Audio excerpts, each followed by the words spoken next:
You're listening to Hotep Ish with your host, Dewan B. Intelligent Ish Talk, intelligent shit talk, where we balance the profound with the profane.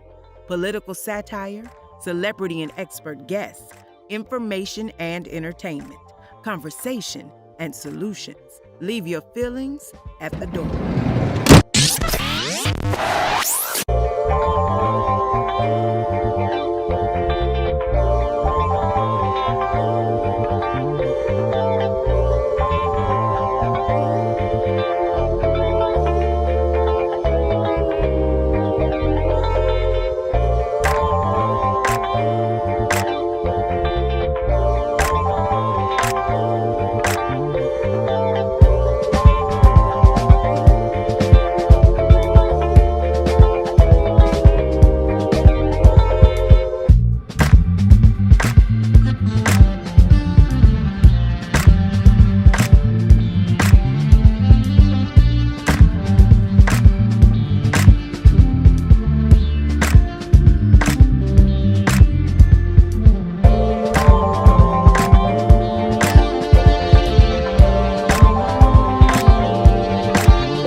Drake pop or hip hop?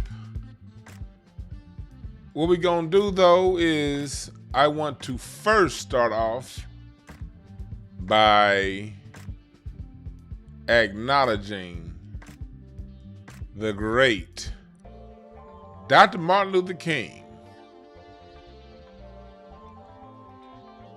one of the greatest of all time.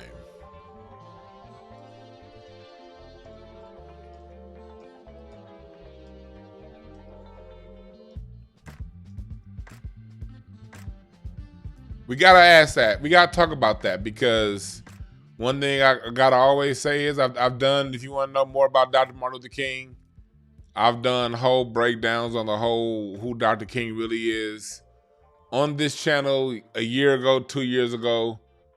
I've done it, so I don't want to necessarily do too much repeating myself. But let me get my church music on.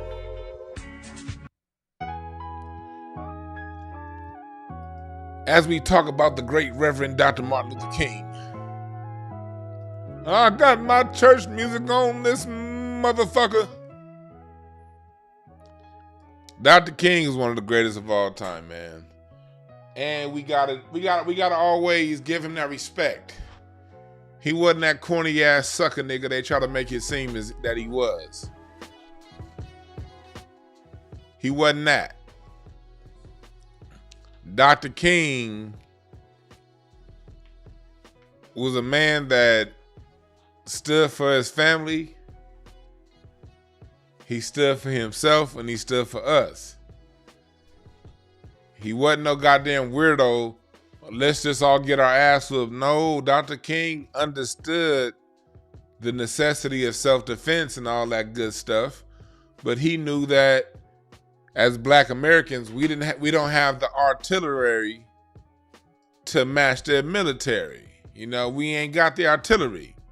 We got guns, but we ain't got enough. So instead of fighting fire with fire, let's try a different approach. And for a time, it was effective. And make no mistake about it, Dr. King won. Did he make a mistake on segregation? Yes. And he talked about that in his later works on how integration was his biggest fear. And basically what ended up happening is his worst nightmare because of integration. You know, But he was more than integration. This is where Dr. King really won with us. This is where he really won. Dr. King won because in the 1950s and 40s, you have to understand, all local politics is world politics too. And then we're gonna get into this pop shit. But let's talk about some real shit before we get into the fun stuff. Let's talk about the real stuff, all right? And then we're gonna bring back the fun stuff back to the real stuff. But there's always geopolitics involved in anything political, anything local. Whatever's going on within a country has worldwide implications, and the world is always watching. And the world is always watching the United States of America. So on the heels of World War II, when the United States beat and the Allied forces beat the Nazis and Hitler, and then before that Mussolini and those guys, the United States pitched itself as the moral authority to the world. The American dream took off during that time. And so since America was showing itself to the world as the authority on morality, it was during the worst time of Jim Crow. And America was laying hell on Black America. So Dr. King coming out as peace, nonviolent, what that did was it juxtaposed America's narrative that it was the world moral authority and everything is peaches and cream in the United States to someone walking through the streets and getting hosed down and beat and chewed on by dogs. So the world got to see narrative versus reality. What King did was heighten the contradictions.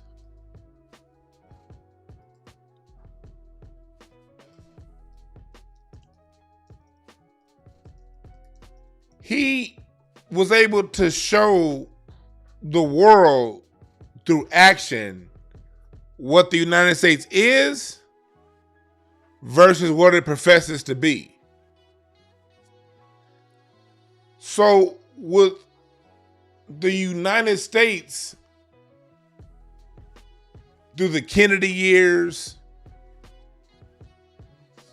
because the Hoover years were bad. The Eisenhower years was when they really pumped up that propaganda, you know, the international highway system through Eisenhower, you know, the world loved Ike, you know, Ike was the man. But under Eisenhower, all this stuff was still going on. So America showed that it was ingratiating itself to the world more when they elected Kennedy, because Kennedy was an Irish Catholic, and the Irish Catholic and Anglo-Saxons have always gone at it historically, and the world understands this. So America is still showing itself as this good thing to the world. And so when King does that, when he comes out as peaceful, when he shows the world that he's not going to fight back, and this country is still pouncing on him, and then now they want to go into Vietnam. America had big plans for Vietnam, but they got this peaceful. But when they go into Vietnam, they're going to end communism. They're going to save Vietnam. But how can you go in to save Vietnam and end communism if you kicking somebody's ass who ain't fighting back? So in order for the United States to maintain its clean image, it had to come up off these civil rights laws. Now, where we messed up was we asked for integration and not reparations. And John Henry Clark talks about that.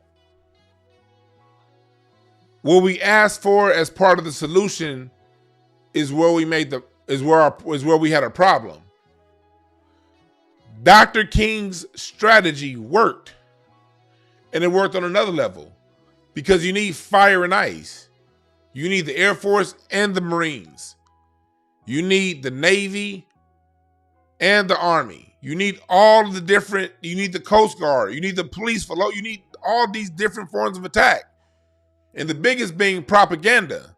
The propaganda beats all of the goddamn armed forces because it gets you locked in your mind.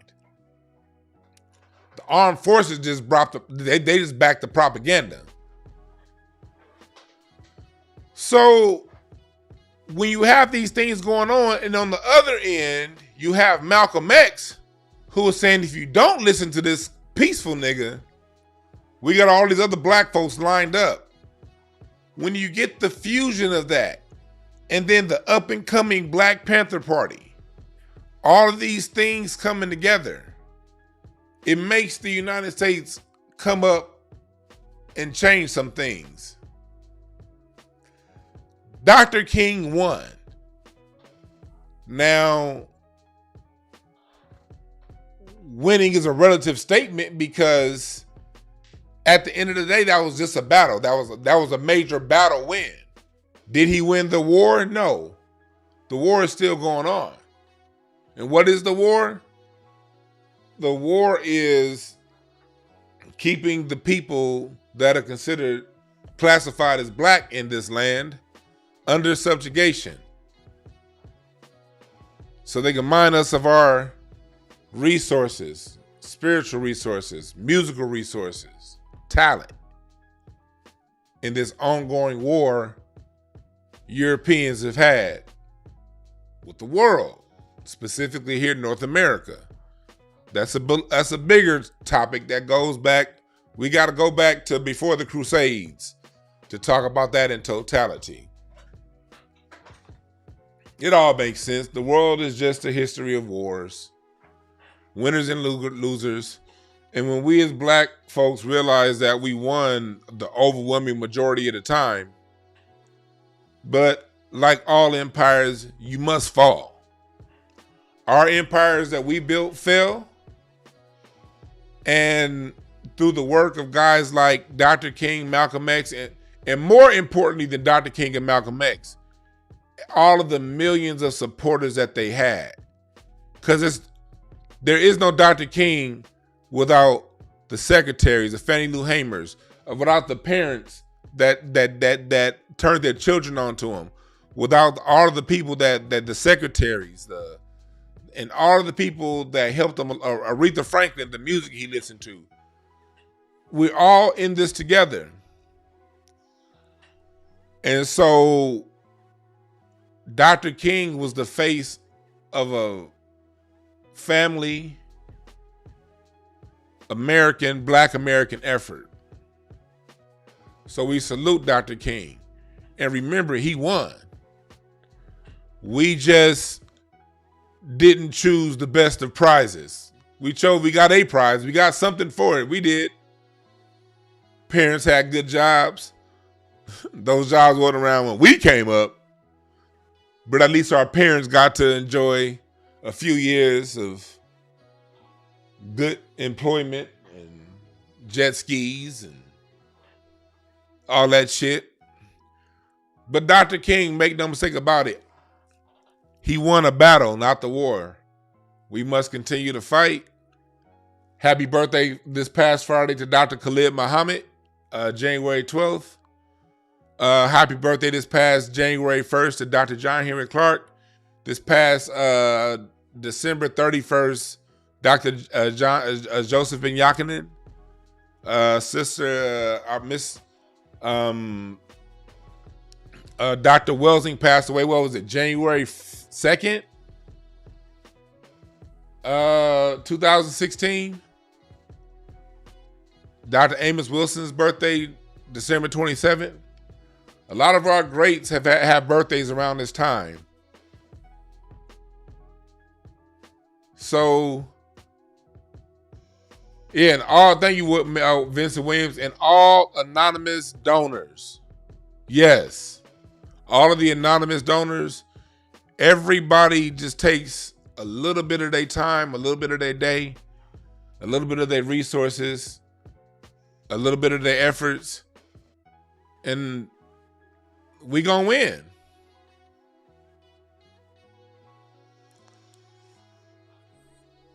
We're gonna keep winning, all right? So hit the like button, share, and then we about to get right back into this. Because we're gonna talk about Mos Def's comments about Drake. And then we're gonna talk about lying ass goddamn Fat Joe back at it again, lying like a motherfucker. But let me turn the music back on and get this going. I gotta goddamn close the door. That other TV in the other room is loud as hell.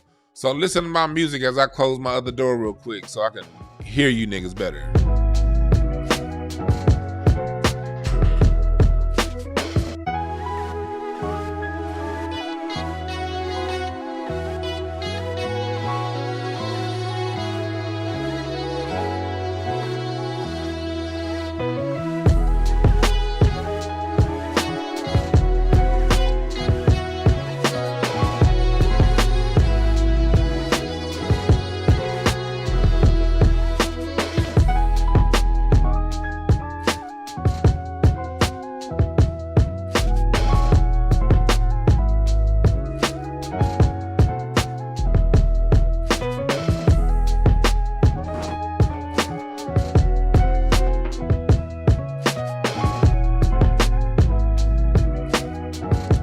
All right. Mos Def. If y'all notice, I don't really be talking about, and shout out to all y'all. Shout out to all y'all. Shout out to all y'all. Shouts out to all y'all. Again, welcome chat room.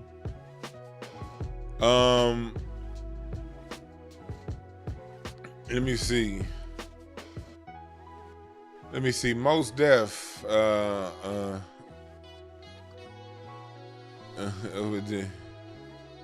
Is Drake pop or hip hop? That's the question today. Is Drake pop or hip hop? Nigga. I want to know what y'all think. Let me turn the music down some. There we go. Is Drake pop or hip hop? Mos Def in an interview. If y'all notice, I don't really talk about Drake that much. And part of the reason why I look at Drake, like for me, I assume sometimes, and maybe to my detriment, maybe I should be a little more detailed in some ways. But when I think about Drake and his music, I just see gimmick. And I be just assuming y'all see gimmick. Like, Drake is just such, to me, his music has always been such a gimmick. I've never really taken it serious enough to talk too much about. See, at least I talk shit about Jay-Z, but at least Jay-Z makes it good, you know?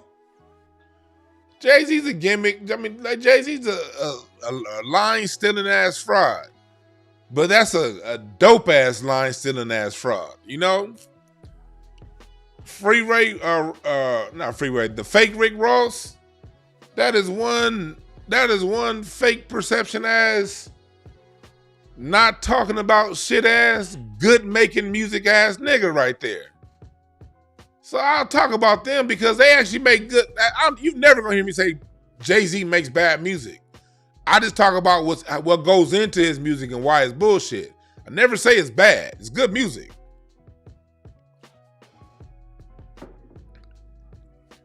But Drake, this this old humming ass nigga.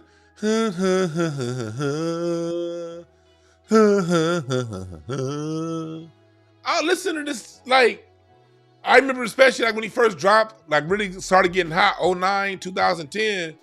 I remember hearing him like, okay, all right, I've heard this melody before, but this nigga sound like he humming. The fuck am I listening to? And then people be like, Drake can sing and rap. No, he can rap cool. He sound like Fonte, but he's not really singing. It's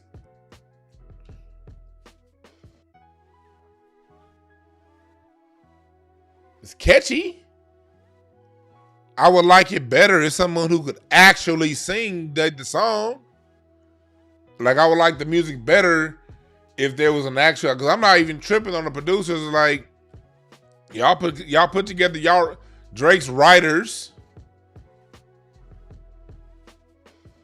put together pretty cool music. I would like the music a lot better if actual singers sang it.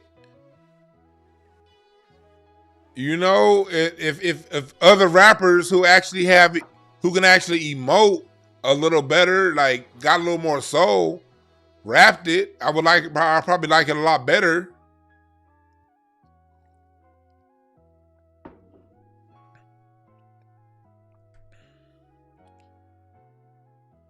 But seeing how he was able to get so much push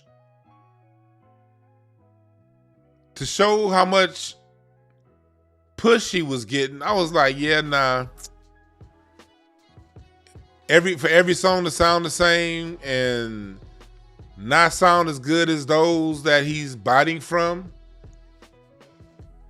yeah. Then I dug into Drake more, and you got to see, I was like, okay, he's Larry Graham's nephew, but he ain't never done a song with Larry Graham. How is your uncle the standard to how funk and especially heavy metal rock bass and hip hop bass will sound? Your uncle's a standard. Y'all never did a song together? And then your mom's side is them people. You come from a TV show, a popular TV show called Degrassi. Notice how the people be coming from, these plants be coming from different stuff. Like Cardi B came from Love and Hip Hop. Notice that?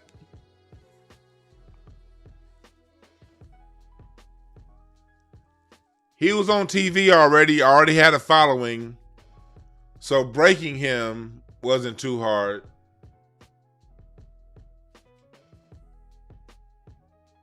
How does he get so much access to our radio?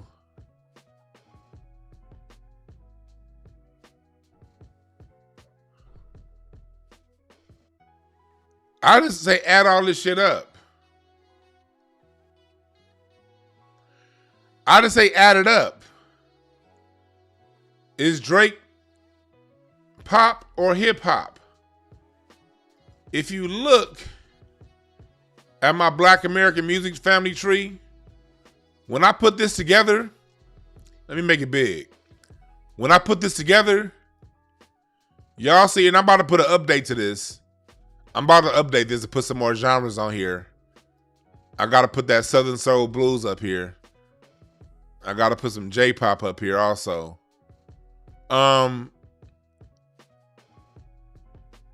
Do you see here, when I say mainstream hip hop,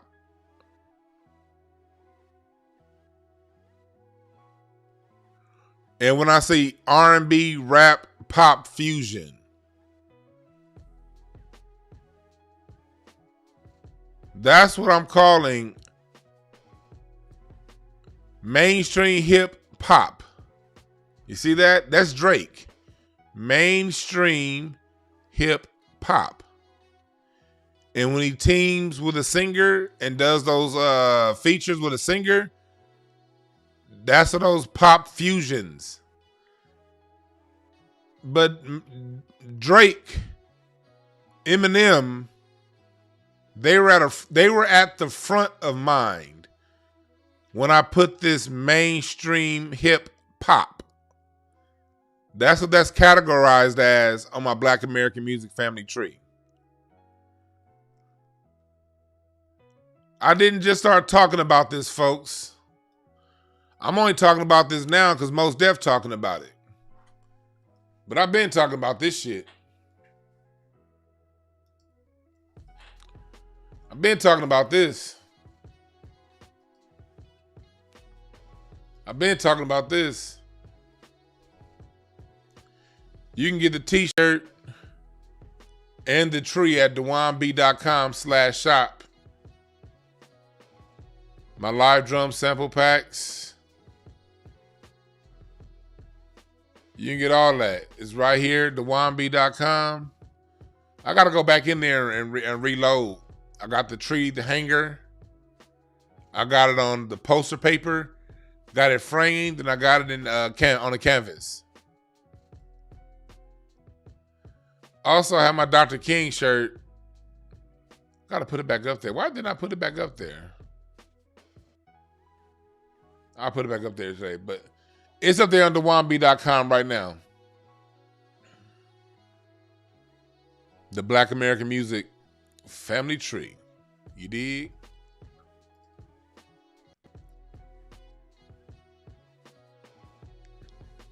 But I will be teaching this tree pretty soon at a university near you. But let's get into what Mos Def said and how he said it. Yasin Bey.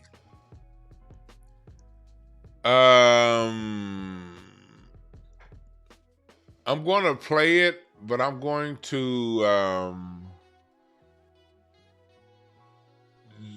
Zan Nazari was the channel that I got this from. So what I'm going to do is I'm going to put an image up over, where did it go? Okay, so let's listen to what he said and how he said it. This shit's funny if you ask me. Let's go. Like, is Drake hip hop? Why are you doing this to me? Drake is pop to me. He had I'm playing this quick little background again. I'm playing this at 1.5 speed, so it's moving a little bit fast. But in actual time, that was about a 5-second long pause that Yasin Bey had before answering that question. Let's start back from the beginning. Like, is Drake hip hop? Why are you doing this to me? Drake is pop to me. In the sense, like, if I was in Target in Houston and I heard a Drake song, it feels like a lot of his music is compatible with shopping. Haha. Commercial music. Or it's you know, shopping. He said his music feels compatible with shopping in Target. Shots fired, nigga. Shots fired. Let's go. With an edge in certain instances. Fair. I like Drake's music, but I understand exactly what you're saying. Shopping with an edge in certain instances. Shopping Fair. with I like an Drake's edge. music, but I understand exactly what you're saying. Of course, I mean, I It's get commercial, it. entertaining, fun, good, formulaic music. It's likable. Likable music, yeah. It's likable. But is it? You gotta see it. You gotta see his facial expression just on this one part. You gotta see this shit. This shit funny as hell. But is it? He said it's likable, and look how he looking. You can tell he's like. You can tell he really ain't trying to start no controversy, but he ain't gonna lie.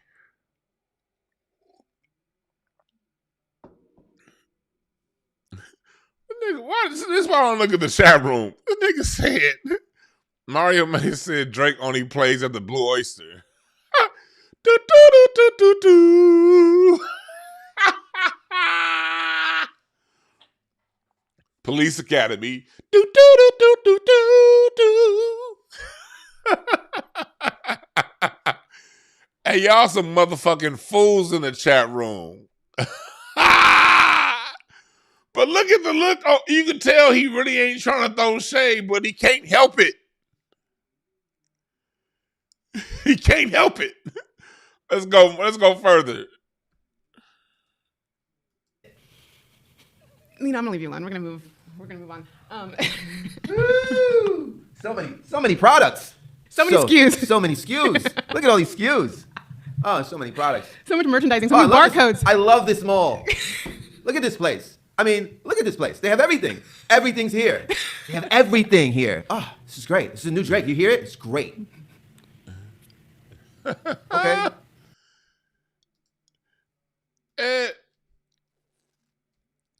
That's basically the gist of what he was saying, man. He was like, Drake, and that's true, like, mainstream hip hop. We got to understand that. All rap ain't hip hop. Just because they're rapping. That's like saying all singing comes back to, that's like saying all singing is R&B. Like, no, there are jazz singers. There are R&B singers. There are heavy metal singers. There are rock singers. There are bluegrass singing. Singing is neutral. Just because you sing don't mean you rhythm and blues. Just because you rap don't mean you hip hop. The Jubileers were rapping, but guess what the Jubileers were? Like I say, I'll be seeing everybody be sharing their videos. They were a gospel quartet. And they were rapping. But they were rapping gospel that they were singing. But they would have songs where there were parts with what we now would consider rap. If you listen to this, there's a genre called country trap, where you basically got country artists rapping like rhythmically, like a trap artist would with the trap beat. Have y'all heard country trap? Like, just because somebody's rapping doesn't make them part of the culture in hip hop. No. He's a mainstream hip hop. Cool. Look, hip hop is going to sell more records than anything. Cool. It's pop, but it's pop though. It ain't what we do. It's pop.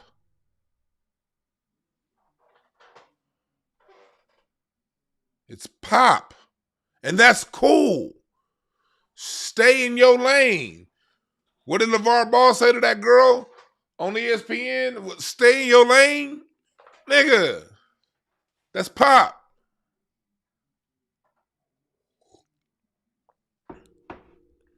You don't get to redefine what hip hop is because Drake makes you feel good, you sensitive ass niggas. Drake is Cyndi Lauper. He's Madonna. He's the Bee Gees. Well, not even the Bee Gees. The Bee Gees had some soul, though. I ain't gonna lie. It's just emotion taking me over. I can't even give Drake the Bee Gees.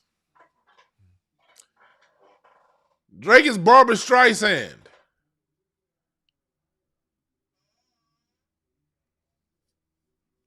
You dig what I'm saying? And that's cool. He's Elvis. He's Pat Boone. They're always going to sell more records. Fine. Cool. Sell your records, make your bread. The pop guys always do. Like, yeah.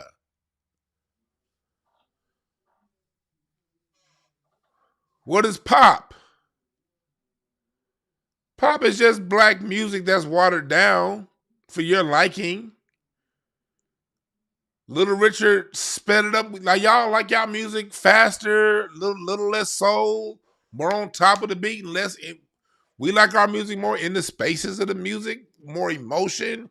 Y'all like it more technical and on the surface. That's pop. And every now and again, you get somebody who's truly soulful that makes it to the pop charts. Michael Jackson made it truly off being soulful. But if you notice, Thriller was the biggest selling album because he purposely on songs like "Beat It" and like with that heavy guitar lick, he went for the pop crowd with songs crafted around more your taste. I would say 8 out of 10 black people agree Off the Wall was Michael Jackson's best album. But Michael Jackson didn't have no heavy metal, guitar heavy, crossover style music on Off the Wall, so it didn't sell as much. Doesn't mean it wasn't a better album. Better album. So he did things to cross it over.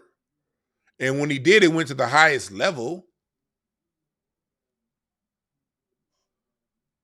But more often than not, pop is somebody y'all choose. That's y'all people.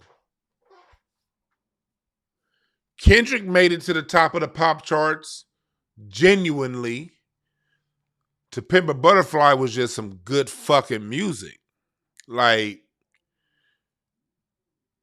and that was all the way soulful. That nigga used LA jazz musicians to pull that album off.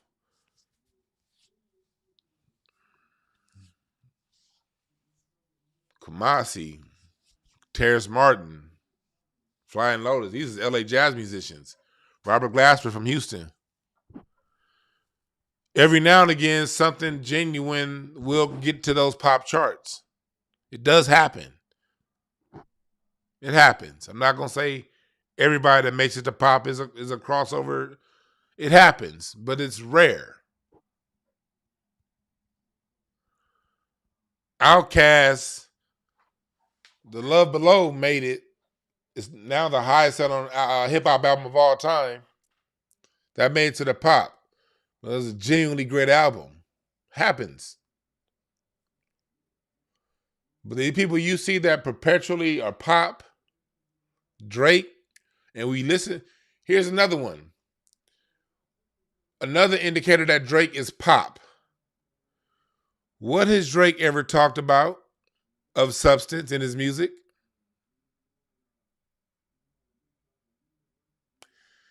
See, when Michael Jackson did History, they tried to act like that second CD didn't exist. They don't really care about us. And here's the thing. Music that has substance still sells pretty damn good. But these all the way pop guys, they ain't going to talk about nothing that's going to talk about nothing. The fuck Drake ever talk about in his music that was about anything of substance? That's right, Samurai Show. Money, hoes, and clothes. The pop formula. Gotta be bold about drawing these distinctions and standing on them.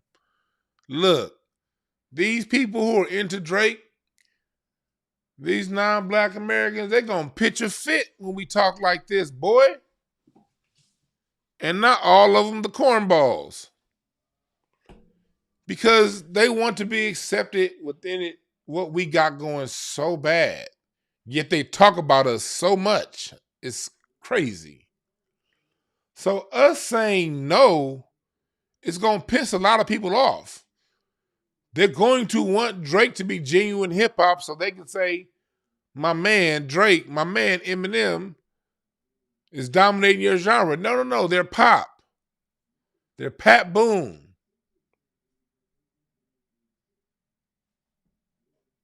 This nigga's Drake is Cher.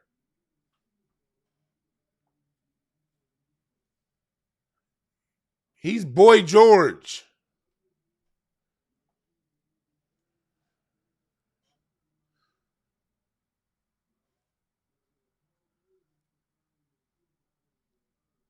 Not the real thing.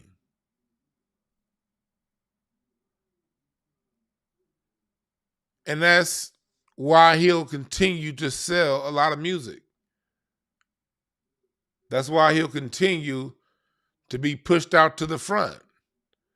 Because he's not going to say anything that's going to disrupt the get down of the get down.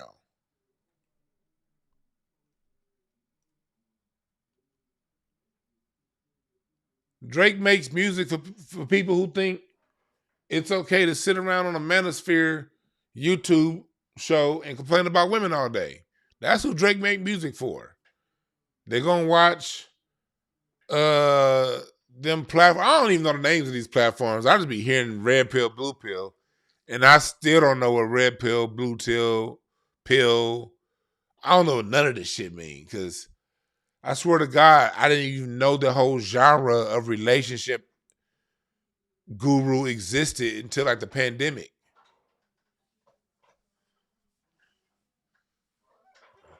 Like, you niggas is what? You niggas is listening to niggas who ain't got a woman? I get it. We need help. But I don't know.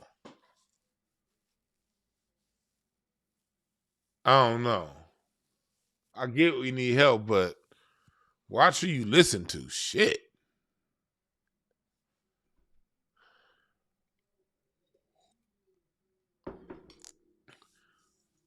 So, salute to Mos Def and his stance and him calling out and talking about what Drake really is. Because a lot of these niggas, they'll never say that because they want to be featured on one of his albums. Because if they get a feature, that's a lot of money. And I get it. People want money. I get it to want money, but damn, I don't like, look at me. My platform, I be talking shit. I actually be seeing these people. It's award season. So I'm sure I'll be at some Grammy or Oscar parties coming up in the next month or so. Even if I'm not one of those parties, just be in the comedy clubs. Like, I'm pretty sure I'll be at the Improv or somewhere, or the Ice House somewhere, and one of these people are going to show up. They do it all the time. I'll be in front of the Improv all the time, or going to the Laugh Factory or somewhere, and I'll run across these people I'll be talking about. I live in LA. But I don't mean nothing by it. I ain't trying to hurt nobody. Like, I ain't talking about nobody personally. I ain't talking about nobody family. But I do understand propaganda, and propaganda is within my wheelhouse. And I like talking about propaganda. I've always talked about that. Like, propaganda was like some of my favorite classes in college. I missed those propaganda classes. What really got me liking college. Like, I took a propaganda class my first semester in school. And when I was 18 years old, 1999. And that's what got me to be like, okay, I could probably do this college thing, man. Matter of fact, it's a little easier than high school, because in high school, we had all these niggas throwing spitballs on the teachers. Sometimes I was one of them. But we was cracking jokes and fucking around in class. Again, sometimes I was one of them. But that's beside the point. In college, everybody was focused. And so it made school easier for me. So I've always been interested in propaganda and how music and entertainment and sports is used to really lock in on the minds of the people and control the minds of the people. So it's just a personal topic that I've always been interested in. And so as we see when I'm dealing with people who fit these profiles of plants and people we didn't choose, I'm going to talk about it. And if I run across them, so be it.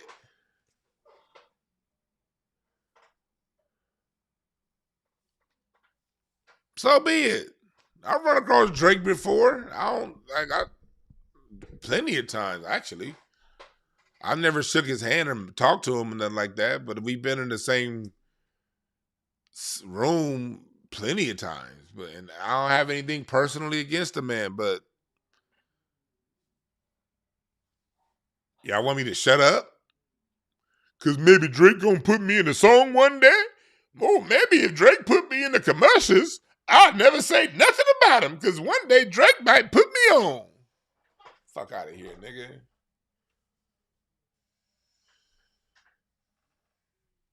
One day, I'm not gonna say nothing about Drake, cause Drake can one day, I got my live drum sample packs and he might call me to play the drums on one of his songs.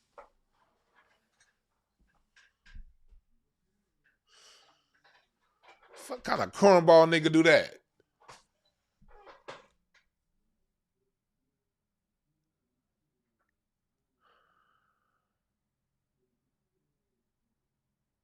What y'all talk about in the chat room before I switch subjects to Fat Joe? Yeah. What's up, chat room? Y'all good?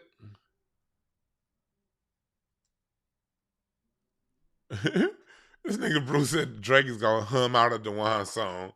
He gonna be like, instead of saying, man, fuck that nigga DeWan. He gonna be like,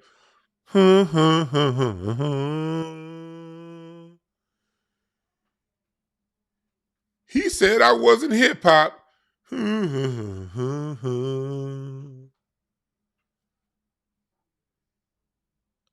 He said I'm just gonna sell a bunch of records and that don't mean anything.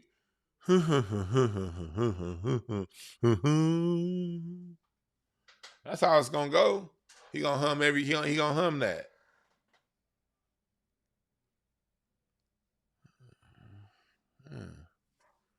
Yeah, how did Drake get here?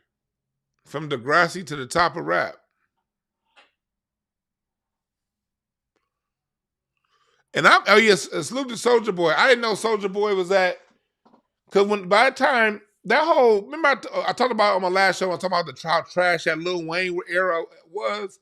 I wasn't lying. Like when Lil Wayne got to the top of the charts, 04, 05, when he, like the Carter, all that stuff, I was like, yeah, I'm done with pop music. So I was checked out. By the time Drake came and Soulja Boy, I was checked out of anything on the pop charts. I was listening to other shit. Plus R&B is more my thing, you know. But I was listening to Kendrick. I was listening. This is around the time Nipsey was coming out here in LA. I was definitely listening to Kendrick. I got turned on to Big Crit around this time. But I wasn't fucking with none of that shit in the goddamn, if it was getting played on the radio. So I recently heard, Soulja Boy talk about, and when I say recently, like in the last 2 years, about, what Soulja Boy did and his impact. And I was like, okay, because I hated that fucking Soulja Boy song. Still don't like it. I remember when it came out. I remember the first time I heard that Soulja Boy song, I was at a party on Sunset, and Nick Cannon was DJing. And let me tell you something. Say what you want about Nick Cannon being an old fake ass Dick Gregory, and he is. I don't know. I can look out for pumping it. Ever since he pumped his chest and called himself the next Dick Gregory, and then they shut his ass up, and he went and had like 15 kids by 15 different races of women. Y'all remember that shit a couple years ago with Nick Cannon?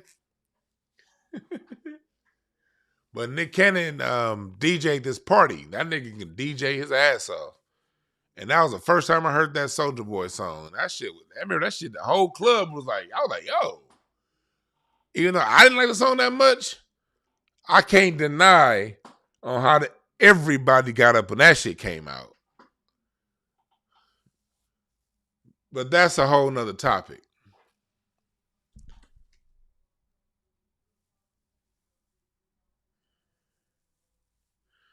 Yeah, the whole it ain't tricking if you got an era. That whole era just was trash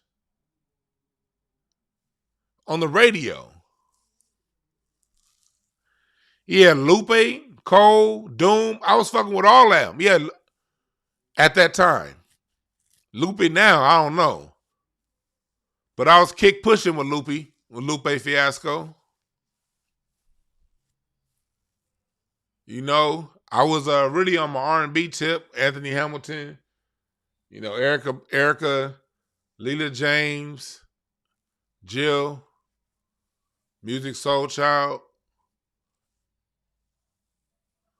I was on that tip heavy then. D'Angelo come out with an album once a fucking decade, so you can hardly ever throw D'Angelo in topics because that nigga come out with some monster shit and then disappear for a whole ass decade.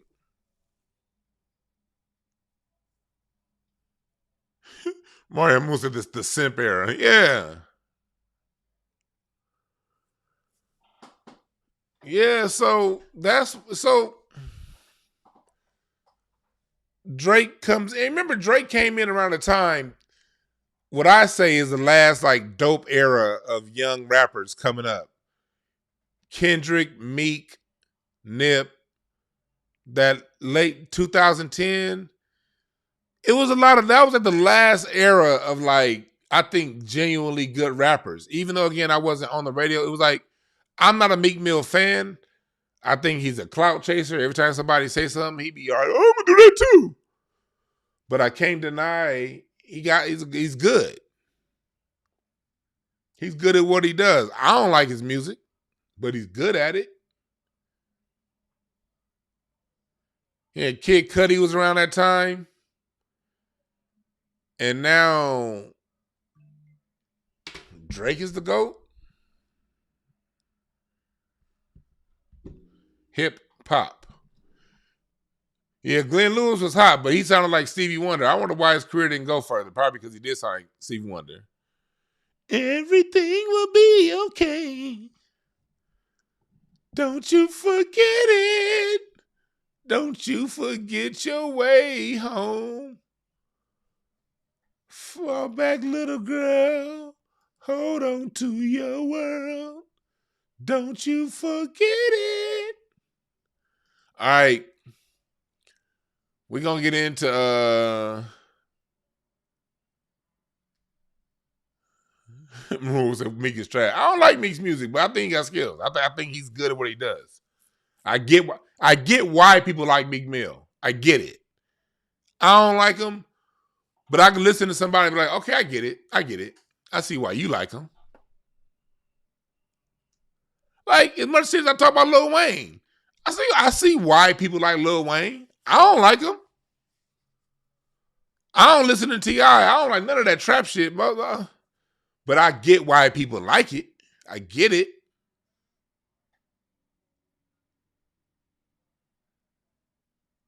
I get it. All right, so yeah. Let me see.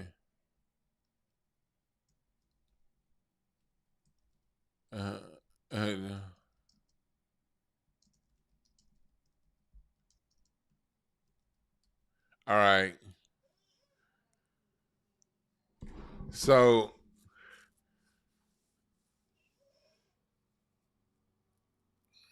on the Fat Joe, what's his name? Katt Williams will call him a fat Faison liar. Katt Williams will call him a fat Faison liar.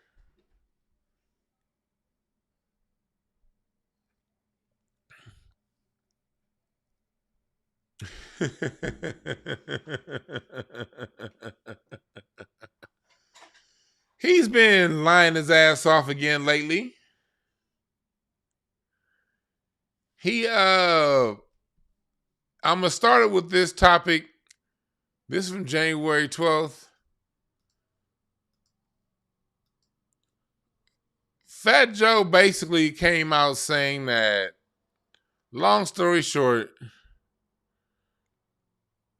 Fat Joe said that Bone Thugs and Harmony turned down an opportunity to do a Tupac song because of their allegiance to Biggie.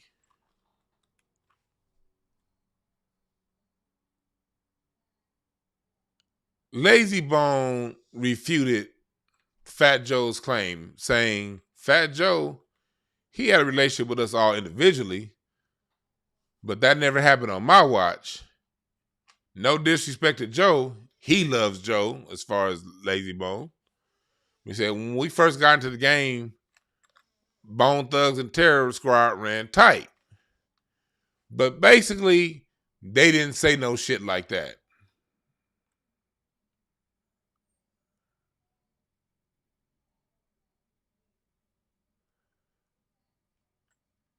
He came out and basically saying that Fat Joe was lying. I'm not gonna play it. You can find that on Art of Dialogue. It was that, yeah, Art of Dialogue. I will put the interview. Let me. No, I don't want to play it. I don't want to play it, but what I will do is copy, because these motherfuckers be handing out strikes. I put the interview from Art of Dialogue in the chat room, all right? So Fat Joe, like always, caught lying again. And then in another one, when it comes to Fat Joe being in black business, listen to Dame Dash talk about, because Fat Joe basically was talking shit about Dame Dash recently, saying that using the Hove line, they people saying they hate Hove, make another Hove. Fat Joe tried to use that line talking about Dame Dash, because we all know Jay-Z was talking about Dame Dash when he wrote that line in his general passive-aggressive subtext and that Jay-Z is known for.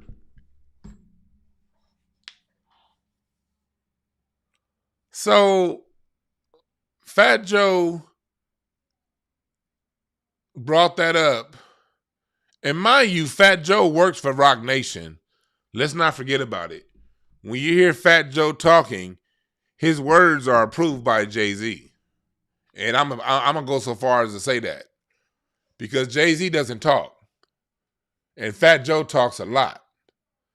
So since Fat Joe is booked and managed by Jay-Z's company, I'm going to assume that Fat Joe speaks for the company he works for. That's what I'm gonna assume. But let's go into what Dame Dash, this part right here. Audio, where the fuck you at? Here we go. Shit to do with it. And, grown men, he's from the street. We don't usually talk on other men's business, so maybe he's changed. But regardless, I ain't got no beef with you, but I have a response to what you said. Number one, make another Hove? Why the fuck would I make another Hove? And I was surprised at Fat Joe, because he ain't got shit to do with it.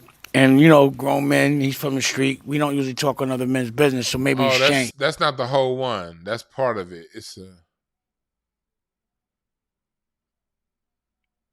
There's more. There's more. And I was surprised at Fat Joe, because he ain't got shit. Let me see here.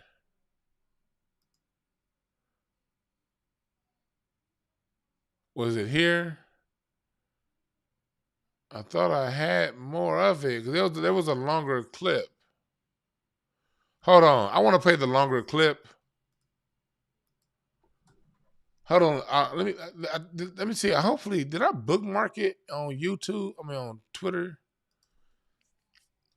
Or Instagram? Let me see if I booked. Oh, yeah, I did bookmark it. I bookmarked it. All right. I'm going to speed it up. I'm going to speed it up so it can go a little faster. Here we go. Here we go. This is Dame Dash talking about Fat Joe. There's something I want to address. Fat Joe decided to enter the conversation about, the things that I was saying about my experience based on my personal view with the Rockefeller experience and, whatever. Right. And he said some shit like make another Hove and delusional and all that. I saw that. Delusional is real. People hype themselves up to believe that there's something they're not. If you're a hustler, if you're a money getter, then where's your money? If you're a genius and you're smart, then where's your He said it. You made one, go make it. Hold on. I think it's funny. Hold on. Before I go further, I think it's funny. Ain't it funny that a motherfucker that somebody that sponsors a beard trimmer back here, somebody that carries a black aesthetic, but he's not black, saying that hip-hop is 50-50, I find it real funny and real rich that he calls somebody goddamn delusional.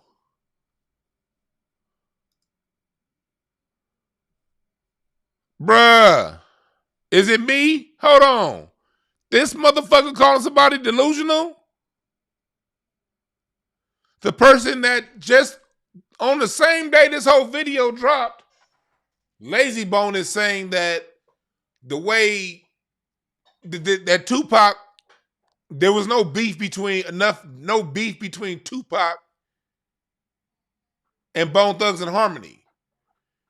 He's out here literally the same day he's telling this shit, calling Dame Dash delusional. He's saying that.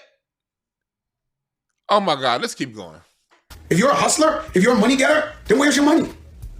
If you're a genius and you're smart, then where's your He said it. You made one, go make another one. And I was surprised at Fat Joe because he ain't got shit to do with it. And, grown men, he's from the street. We don't usually talk another man's business, so maybe he's changed. But regardless, I ain't got no beef with you, but I have a response to what you said. Number one, make another Hove. Why the fuck would I make another Hove? He was double dipping. We were paying him highly as an artist, and then he was double dipping from the company, and it didn't make me a lot of money. He did not generate $100 million a year for me. That's why I had to do a lot of other shit. I don't want to make another Hove. But I did make a Kanye, a Cameron, pause, or help. And, after you do that, I don't have anything else to do. But what I did do is the next year, I like that response. I made a Cameron. I made a Kanye. Who the fuck have you made, Fat Joe?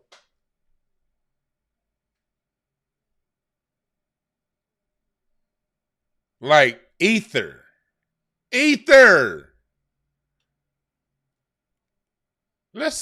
That part again. he did not generate $100 million a year for me. That's why I had to do a lot of other shit. I don't want to make another Hove. But I did make a Kanye, a Cameron, pause, or help. And, after you do that, I don't have anything else to do. But what I did do is the next year, but do the research, look under the hood, and look at the $100 million company with Rachel Roy that I did a year or two right after that. I don't make a manly thing to ask about another man's money. And other men don't show their money. I ain't going, number one. Here, I want to go to this part. I make a company. And then what I'm doing now, because he was like, yo, where the money at? I ain't going, number one, to me, it's not a manly thing to ask about another man's money. And other men don't show their money to prove anything to another man. Facts. So it's almost like a mind your business kind of thing. But either way, that's your approach. Go ahead and do that. Whatever. But my point is, he says the right thing. Men don't show other men's money and he's money to each other like that. Mind your fucking business. Why is Fat Joe in everybody's goddamn business? He in everybody's goddamn business, ain't he? I want you to look at American New. Take the time, do the research, and because you don't speak the language of television, you might not understand the magnitude of having another or having a television network without partners or raising a dollar, making all the content in it, and making sure you get the ad tech to get the full CPM and the data. So I want to enlighten Fat Joe as to other businesses. Now, I see him doing other businesses like Beard Dye. Fat Joe, DJ Khaled, Tank, Tyson Beckford, The Wonder Boy, Travis Kelce. Right for the holidays, get that glow. You see how that thing going? Rewind to 10, baby. Why fight the time when you can rewind the time? And promoting putting dye on your face to make yourself look younger. Go in the bathroom, I rinse it off with water. Simple as that. North to south, I got that glow. That's not my business model. I've heard him say things like, I'm going to open the door of the richest man in the room. That's not me. Oh, he ethered them. And you go to Art of Dialogue's channel for the whole interview. But he really is all up in another man's business, in his pockets. God damn, does Fat Joe ever tell the truth? And because there be people that hit me up every now and be like, but I like Fat Joe. Man, he be dropping some. What does Fat Joe ever say that's like, what's the appeal? He lying all the goddamn time. He fake as fuck. He needs a beard liner. Hey, look, I do this on my own in the mirror. I don't need no fucking liner. This is Clippers. This is the Andis trip. The Andis. Niggas, black folks, niggas, you know the Andis. T-liners. You don't need no fucking beard trimmer. You can't call yourself. Let me look up that Fat Joe beard trimmer real quick. Let me look it up real quick.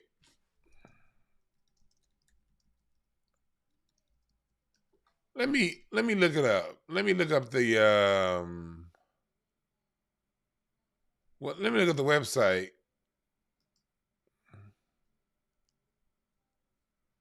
No, y'all, no, I don't want to buy that. Let me look it up. Let me look it up. Okay, here we go. Beard and mustache color. That's what it is. Nigga, grow your grays out. Motherfuckers trying to look young and shit. That's another thing I stand against DeJuan Brown as the real nigga I am. I stand against hair fucking dye.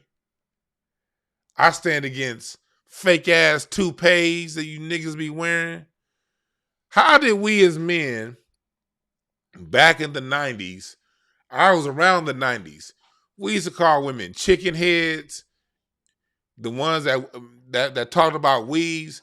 Go back and watch 90s Def Comedy Jam. Every third joke was about a woman's weave. Niggas talk about a woman's fake eyelashes. Now y'all got fake ass Steve Harvey toupees and fake ass colored beards. Why the fuck are the men so goddamn vain and metrosexual these days? It ain't just Drake. You niggas listening to motherfucking Nas.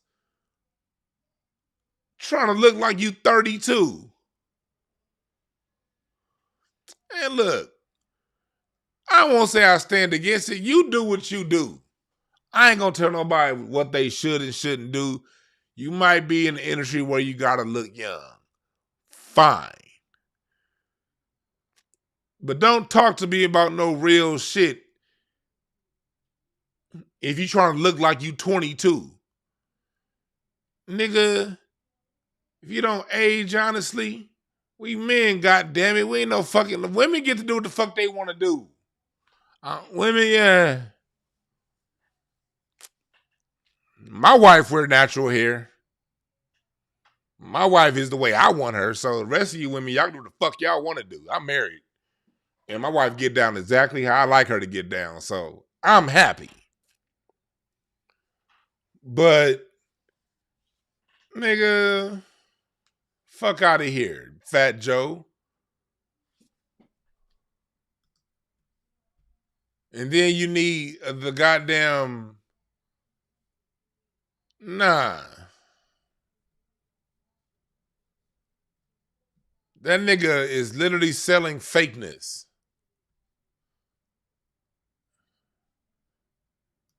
That's why I didn't like Karl Malone. Remember, for those of you niggas that was around in the early 90s, remember, we didn't even like Karl Malone because he had Rogaine commercials. Hey, niggas in the chat room, press number 1 if you was around in 93, 94, when Karl Malone had the Rogaine commercials and niggas was clowning Karl Malone. Like, if you don't let your fucking hairline leave, nigga, and embrace your baldness...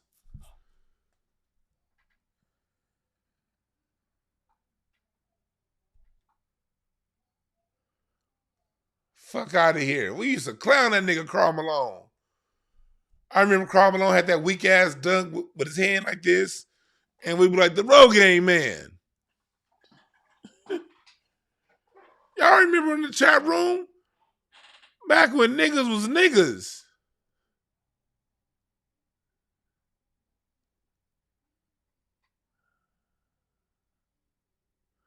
Niggas sponsoring hair dye.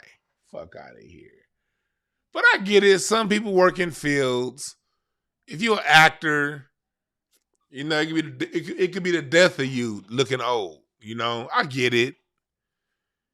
If you work like in certain areas of media, certain like fashion, like you're in fashion to where all that vanity shit matter. I get it.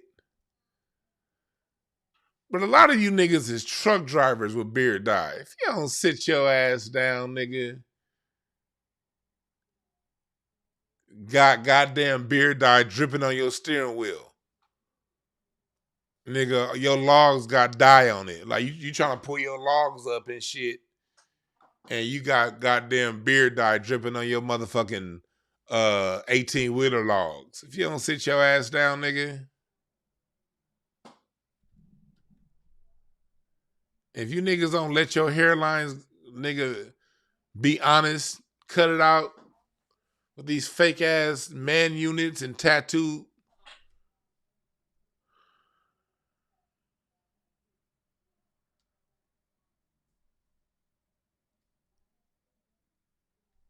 I'm just saying, man, we got to return to the real, bruhs. If we gonna talk sports, be like, man, that nigga dunked on that motherfucker. You see that? That's the kind of basketball talk I used to like talking about. Then here come you niggas. Who he had 15,000 assists and 10,000 rebounds, and he's a good father. Everything gotta be punk ass shit these days. God damn. Niggas be cult following motherfuckers and shit. Whatever happened to liking somebody's message, being cool with their message or whatever. And then going back to living your black ass life. Whatever happened to that?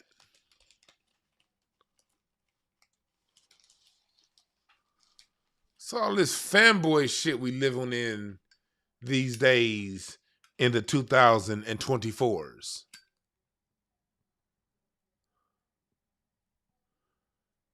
All this, the Drake effect. It started with that late 90s, early 2000s fuckboy era of hip hop, money, hoes, and clothes. And then it devolved into niggas just straight up being goddamn weirdos and comfortable with it when Drake got on top.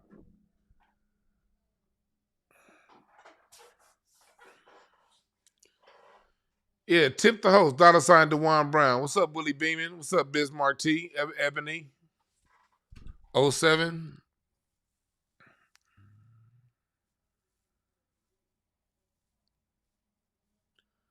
All I'm saying is this. Look, don't listen to DeJuan Brown. I ain't nobody's goddamn leader. You do what you want to do.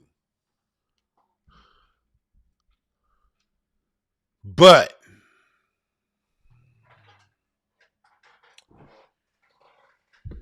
you attract what you are. If you ain't really trying to show your real face, be comfortable with a woman that ain't really trying to show hers. You can't talk shit about them and then do the same. Now, it's different if that's what you want to do and you cool with a woman doing the same. That's cool. Water met its own level at that point. But I'm just talking about all the years of black men and women going at each other over this superficial shit. Mostly, that would be our retort when black women would come to us on some bullshit. Our retort would be how superficial they are. And now the niggas are getting as superficial as the women. Fellas, we just lost our leverage doing some shit like that. The little leverage we did have was just being real niggas like we say we are. That was the leverage. This is my hairline. This is the color of my face and my chinny chin hairs. And I get Just for Men's been around for a long time. I get it. I get Just for Men has been there. Oh, y'all like my shirt? Sure enough. I got something real for your ass in these hands.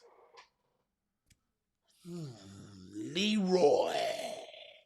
Yeah. I got the glow, nigga.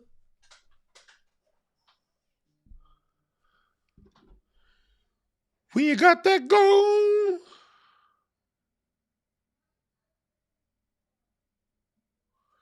you feel the one when you got that glow. The power of elevation. We lost our leverage, fellas. I liked having that leverage. How can a woman expect a real nigga if she hide behind fake nails, fake eyelashes, and fake hair? Remember when we used to say that and mean it with our chest? Now you niggas is like, I want a real woman. Man, she can't be having no big old fan eyebrows. As you doing that, you got your hairline that you gluing on. You like, I want a woman was real. And meanwhile, the barber putting that glue on and he folding that shit down. And you like, yeah, she gotta be real. And she can't be having no fake lashes. And then that motherfucker lining your shit up. She can't be having no glasses. She can't have no fake nails. She can't.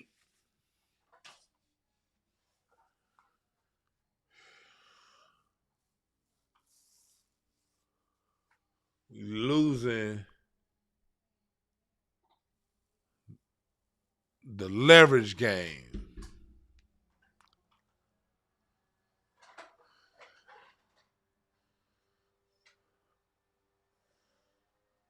Or maybe that's just me talking shit.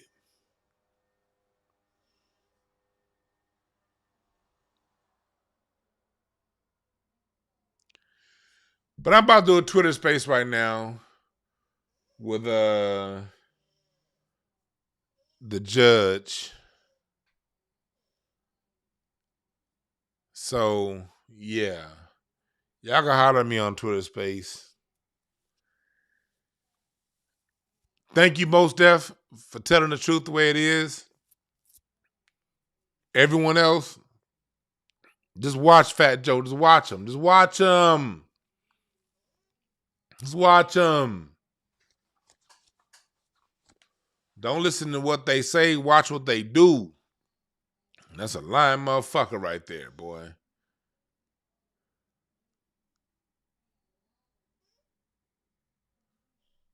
All right.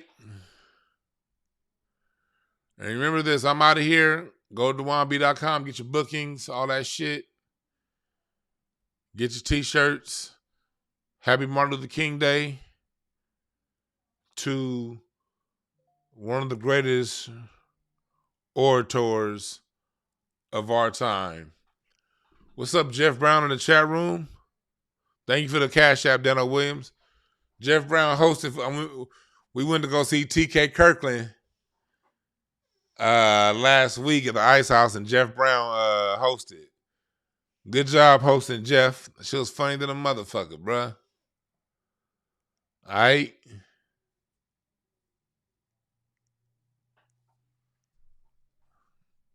My name is Dewan. I'm out.